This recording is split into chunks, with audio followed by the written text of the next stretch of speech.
Ladies and gentlemen, we are live from the Charter Hall in Colchester, England, live on UFC Fight Pass around the world for the main card of Cage Warriors 105. Please welcome your first fighter of this bout into the cage, making the walk to the blue corner, Giulia the Eagle Chinello. Good evening, ladies and gentlemen, and welcome once again to the Charter Hall in Colchester, UK for Cage Warriors 105. My name is Brad Bourne. I'll be calling the action from cage side as ever with my broadcast colleague Josh Palmer. And Josh, we open things up with a strawweight bout in the women's division. Cory McKenna returning to take on this lady, Giulia Chinello. Yeah, Giulia Chinello coming to us, bringing a two-fight win streak, both from last year into this, so she had a little bit of time off coming to this one tonight. She did have a 2-minute knockout win back in November. All her previous bouts, apart from that, have been decisions, so she has got some cage time in. Yeah, there's a lot of questions surrounding this young lady's record. She's competed in a lot of what appeared to be shootboxing style bouts, which is essentially kickboxing with throws and takedowns mixed in, so a bit of dubiousness about how many of the bouts are pro, how many were amateur, how many were MMA. We do know she's fighting MMA tonight against Cory McKenna, so whatever happens here, this is going on the old Sherlock record. Introducing her opponent, making the walk to the red corner, Cory the Hobbit McKenna!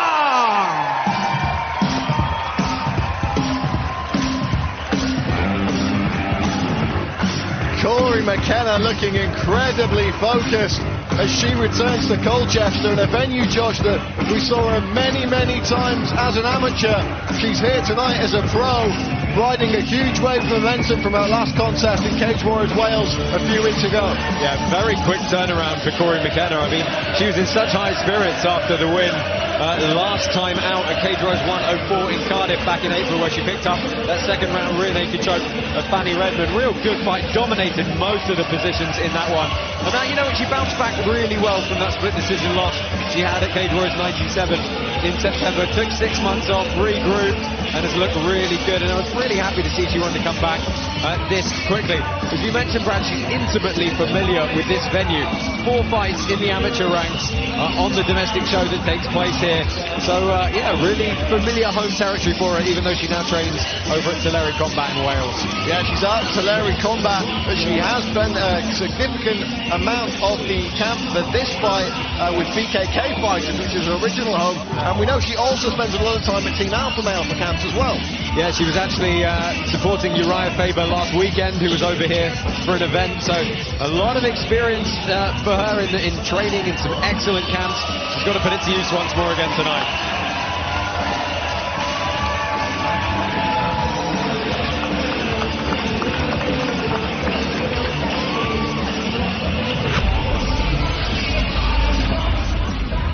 ISO Sport tail of the tape for this first contest. 26 years old is Chinello against just 19 for Cory McKenna. Both ladies standing 5 feet 3 inches tall and 2 very similar records. McKenna 3-1-0, Chinello 3-2-0. It's Cory McKenna though who is the bookmaker's favourite. Introducing first, fighting out of the blue corner. She stands 5 feet 3 inches tall. Official weight 113.2 pounds. She is fighting out of Brugine in Italy and holds a professional mixed martial arts record of 3 wins with 2 defeats. Introducing Giulia the Eagle Chinello! And her opponent standing across the cage, fighting out of the red corner. She stands 5 feet 3 inches tall. Official weight 115.8 pounds. She is fighting out of Cwmbran in Wales and boasts a professional mixed martial arts record of 3 wins with 1 defeat. Introducing to you, Cory the Hobbit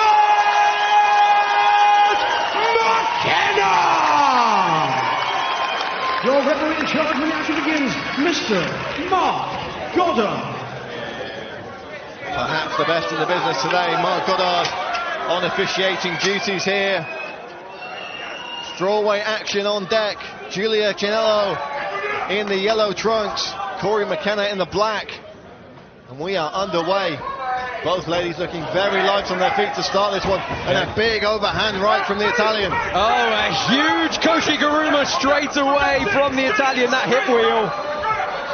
Gripping around the head, landing on the mat. She does love that throw, and she puts it to use straight away. Pulls out of the omoplata. And McKenna is having to go to work from the bottom here to try and... A fast and furious start from Chinello, but McKenna already changing positions and coming out on top. Yeah, I mean, that was nice wrestling from McKenna. She got on the single. It almost seemed like the Italian was just happy to stay calm, and the expression on her face never changed as she got put on her back here. But let me tell you, you don't want to be here with Cory McKenna. She's going to pound you into the dust from this position. McKenna known for that suffocating, thoroughly unpresent top game. Yeah, I'd like to see Chinello try and get back up here, use that cage. She's very close to it. You can see she's just gripping around the head and arm, and at the moment what that's doing is kind of slowing McKenna down a little bit. You see there, that's where she needs to use some explosiveness to get back up. Chinello's corner barking instructions at their fighter here. You know, she went for the takedown, and you know, we talked about it during the walkouts, Josh. She's done a lot of shootboxing fights where there was clinching, throws and takedowns involved, but what we don't know is how good her ground game is. So is this bottom position where she wants to be right now? No, absolutely not. I mean, you know, we're seeing a few holes here. She's got a half guard in theory because that right leg of McKenna's is wrapped up, but what she needs to do to make it more effective is get on her right hip, start using that left arm to drive an underhook. I mean, there's plenty of space there for her to try and kick off and stand up. Here she's going almost deep half guard, but gives up the mount. I mean, I think we're seeing real holes in the game of Chinello here, and McKenna's making her pay. McKenna in a dominant position here, raining down shots against the cage.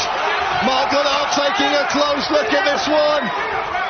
Well, good kick off the cage to get some momentum to turn, but she's going to get flattened out very heavily here. McKenna pounding away, and it's over! Mark Goddard has seen enough. Cory McKenna with a huge first round win, just weeks after her last victory. What a roll!